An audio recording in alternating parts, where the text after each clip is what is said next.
Joan's parents are Wayne and Diane Kastner. Joan has lived in Mankato for 28 years, has 3 daughters and 6 grandchildren. She has worked various jobs over the years and has a great passion for animals and the outdoors. She was diagnosed in April of 2009. Please give a warm welcome to our honorary survivor, Joan Kelly.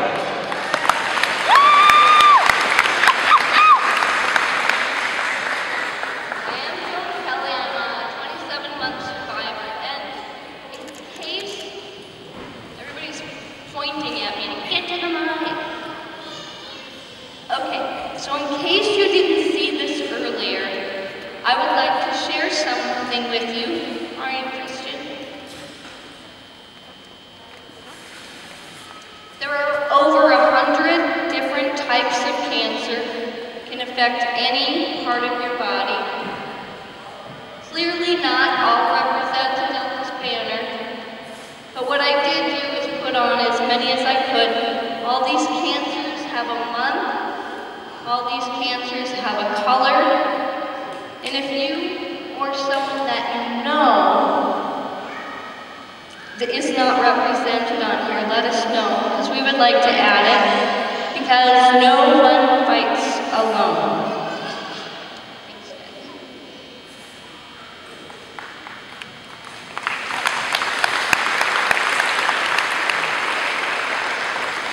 I believe that each of us, as survivors, caregivers, friends, family, that we each respond to the crisis that cancer brings out of a whole pattern.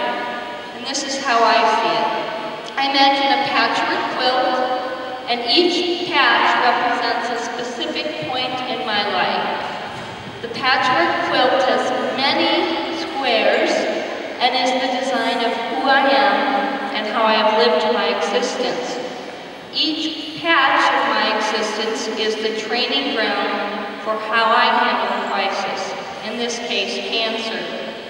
My visions of my future that I have been creating have been tweaked a little bit by the lessons of my limitations today. And some people tell me, stop feeling sorry for yourself. Get over it. Move on. It's over. You know, this could happen to anyone. Anyone could go out and get hit by a truck. What these people don't understand is that some of us have already been hit by that truck. We're wondering if it's circling the block. Some days, fear stalks me, taking my energy. A sinus cold means my tumor is growing. A bruise means I'm losing my balance. A headache means a grand mal seizure is coming, and if I cried for 100 years, I couldn't possibly express the sadness, the loneliness, and the fear that I felt at those moments. Statistics tell me that 40% of people with my type of cancer within the first 5 years have recurrence. I believe that recurrence is probably the biggest hidden fear of cancer survivors. And then I remind myself, you do not have cancer to be afraid of getting cancer. So it would benefit me, all of us as survivors, to confront that fear and put it in perspective. We can always draw strength from the truth that we need it once, some people twice. And as survivors, we can keep the faith always. If need be, we can beat it again. Because really, you know, cancer sucks. We are not lucky that it wasn't as bad as it could have been. Lucky is winning the lottery. That's lucky. Cancer changes lives. It just moves on uninvited into your house. And this is just a small reminder of how it moved into my house. Recognize these? Yeah? You guys got these? Oh, and we also have, what do we have here? We have bills, we have appointments,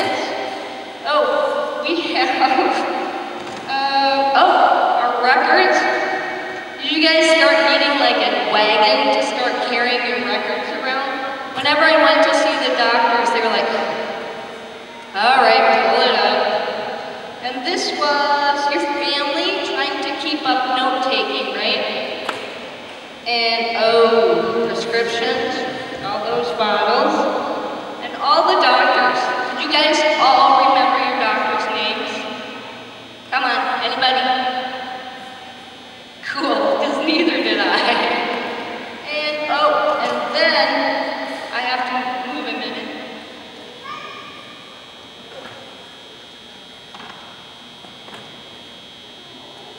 That is everything that you didn't think you would ever need to know about cancer.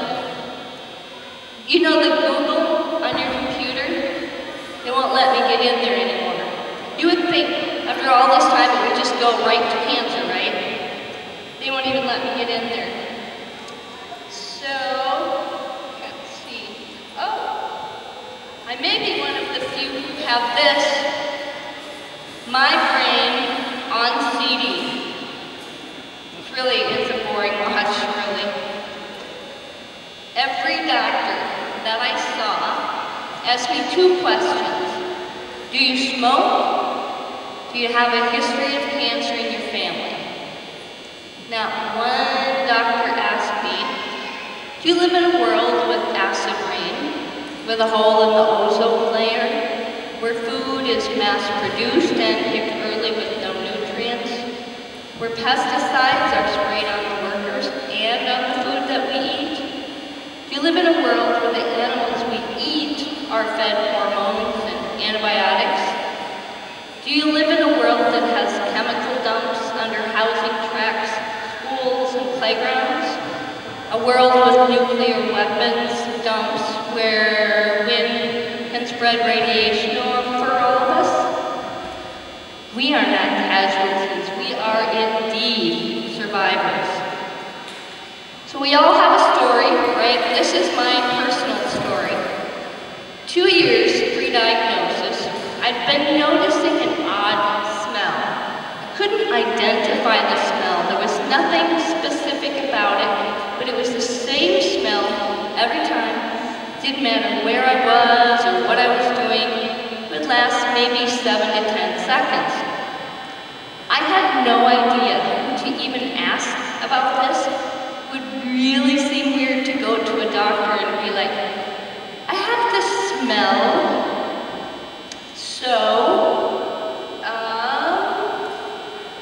I have a brain tumor, so give me a minute. Then, 2 weeks before diagnosis, I had what other people told me was a migraine headache. I'd never had a migraine in my entire life. 3 days later, I had another migraine. So I started putting symptoms together. I had migraines, these smells, I was off balance frequently, constant sinus problems, difficulty reading. Oh, and I had these really cool flashing lights in my eyes, like strobe lights.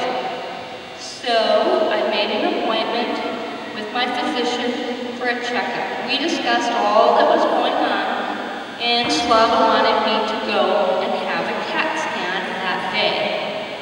We are now on day 10 since the first migraine. So I drove over to have a CAT scan, whatever that was. The doctors became very serious. They wouldn't even let me walk back out of the room. They wheelchaired me out. Then they put me in this bed, and they told me and showed me a picture of my brain and said that I had a brain tumor the size of an egg. I couldn't really see an egg, so since I am a naturalist, I was trying to figure out the size. Was it like a snake egg, a turtle egg? Was it like a goose egg or a little hummingbird egg, or maybe one of those cute little robin egg sizes? They wanted me to go immediately to St. Mary's in Rochester. My parents happened to be in town that day, so I said, well, okay, I'll give them a call and see if they can give me a ride. The doctors gave me a funny look and said, oh, no. We will take you by ambulance.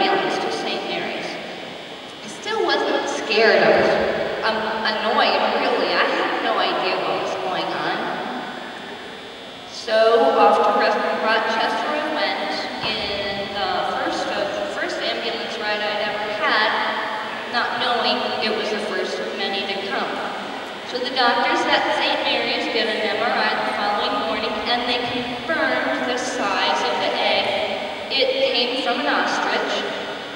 I did get to go home on steroids for about a week to bring the swelling down a little bit before surgery. I did not like the steroids, but the people around me liked them even less. Surgery was set for May 7th, 20 days after my first migraine. Prior to surgery, one of my granddaughters had a request for the neurosurgeon. She wanted them to leave the math part of my brain because she needed help with math. I'll never really know if they did that because math is not really my strongest asset. So now my particular brain tumor is called a meningioma. Many people told me if I was going to have a brain tumor, like this was a conscious choice, the meningioma is the one to have. It was like a drive-through, say McDonald's. I'll have meningioma, supersize it. And they did. Now we are on to the meningioma master plan eviction. The plan was to take out as much of the tumor as was possible, but not all, because Mrs. Ostrich had plopped her egg on top of two very important blood vessels that feed my brain, on top of my right optic nerve, and kind of meshed in with my pituitary gland. My neurologist, Dr. Hott, I don't even know if I remember his real name, brain tumor. He told me, the doctor told me, Mrs. Kelly, you have a large right paraclinoid mesial-sphenoid meningioma extending into the sella and cavernous sella bilaterally. How do you even spell sphenoid? He continued, we are going to have you undergo a right frontotemporal lobectomy, an anterior partial craniotomy, an aggressive subtotal resection of the right paraclinoid mesial sphenoid wing lesion. Now they were calling this thing a lesion. It's like the Monty Python movie. 'Tis nothing but a flesh wound. So now I'm thinking, and getting a little bit nervous now. So it's like, how do they think they're going to get in there? Oh, they sliced open my head, they sawed my skull, peeled back the bone flap, and removed some tumor. I kept picturing as cheese slicers, like they were in there, cut, a little more here, uneven over here, a couple more slices, and while I was being prepared for a craniotomy, I was wondering, how do neurosurgeons prepare for a craniotomy? And obviously they wash their hands and they put on their gear, but I pictured them picking up their craniotomy toolbox, right? And they're like, let's use the Lexel Rex and minus 15 blade corkscrew and pop the dura and we're in. And they were. Surgery was successful.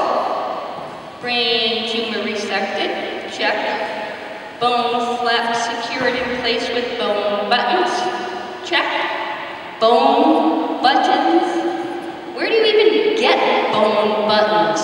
eBay, Craigslist. And what if a bone button unthreads or gets loose? I don't want bone buttons floating around in fluid in my head. Anyway, mission was accomplished. At one point, my family and I were talking about when did the neurosurgeons eat? The surgery was 8 hours long. Is it like, here, hold this, it's my my turn for lunch. One of my young granddaughters, she overheard this conversation and she said, "They better not have left a Cheeto in there." So now it was time for me to meet the pathologist. The pathologist came in and he said pathology was positive for an atypical meningioma with prominent rhabdoid features. There is residual tumor within the right cavernous sinus cellar, suprasellar cistern, and prepontine cistern. I heard leftover tumor somewhere up in here. At that point, again, I had so many questions. As they sliced at this tumor, how old was this thing? Did they count the symmetrical rings like they do on a tree? Insect attack here, drought year here. Really, recovery from the actual act of Frankenstein was quite easy. I went home 3 days after surgery. I had things to do and, quite frankly, I didn't have time to mess around with this whole sphenoid wing crap stuff anymore. No.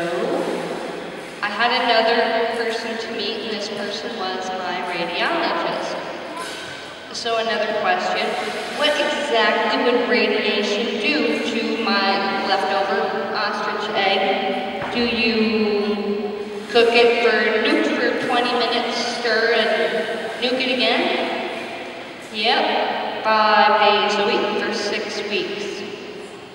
But first, I met my oncologist, and he proceeded to tell me, "First, Mrs. Kelly, we need to do something called simulation therapy."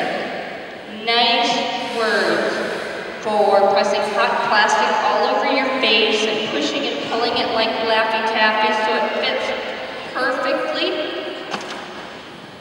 Oh yeah. Thinks it's at my eyes. And then the back of my head, and then they bolted together sort of. I don't even know where my eyes are. Here. Here's my mask. And they made this while I was laying under it. So then he said, "We're going to make your mask, and then when you come back for radiation, we'll bolt your head to the table by your mask, but you'll have a pillow under your knees, and you'll have wrap your feet together so you don't move." I got that. I didn't want him to miss either, but I kept thinking, what if I have a seizure on this hard, cold piece of metal that I'm laying on, but my head stays there? The texts were so reassuring, like, "Mrs. Kelly, we will be right across the hall." So they have mops, they could just rush right over and clean me up off the floor. Radiation did its job. The job was not to shrink the tumor. The job was to kill some of those nasty little cells around it and to stabilize the tumor, which it did. I have a stabilized residual ostrich egg in my head in my 3-month MRIs to check on that little lesion. So now with the whole epilepsy thing, it's time to meet my epilepsy, not my epilepsiologist. Now I forgot to tell you, my neurologist's name was Dr. Casino. And I met my epilepsy doctor, his name was Dr. Casino. Brothers, Terry and Greg. Who does that to a brewing brain tumor person? I call them Thing 1 and Thing 2. And so I'm good, right? Thinking I can get back to work, caregivers can breathe. No. That's when it would have been a good time for them to give me that book. You know, the one, What to Expect After You Had a Craniotomy? No book. But I did get hallucinations, auras, myoclonic, atonic, complex, partial, and grand mal seizures. Oh, and let's not forget the non-epileptic narcoleptic anxiety disorder. You think? Now we were on to the next player in the game. By now, of course, as all of survivors have, we have a rather large investment in PET scans, EEGs, CAT scans, MRIs, blood drains, radiation, and you know, I think we should all have received a complimentary punch card. Oh look, one more MRI and my next one is free. Through this journey, I continue to learn many things other than how to spell sphenoid. I have learned the graciousness of people around me, my family, my friends who have given so much of their time and energy. I thank them, and even the community, people that stepped up to the plate and helped with a lot of the stuff. And this is why we relay. It brings us all together. So a big thanks to everyone.